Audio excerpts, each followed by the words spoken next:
The idea that a sleep medication could protect people from Alzheimer's disease is now successfully proven in mice. According to new research from Washington University School of Medicine in St. Louis, a common sleep aid restores healthier sleep patterns and blocks neurodegeneration in mice.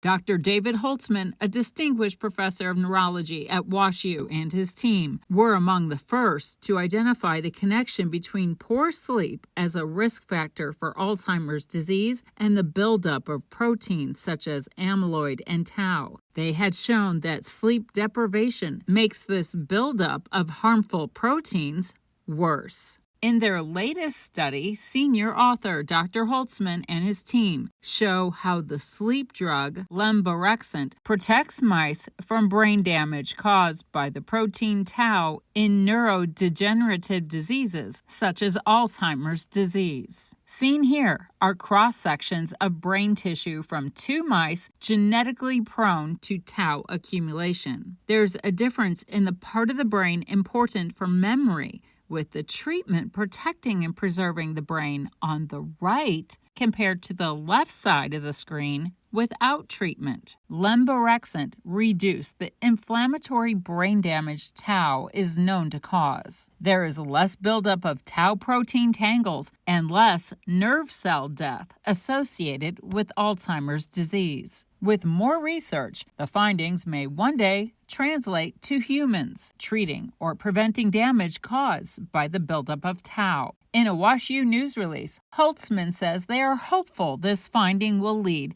to further studies of this sleep medication and the development of new therapeutics that may be more effective than current options, either alone or in combination with other available treatments.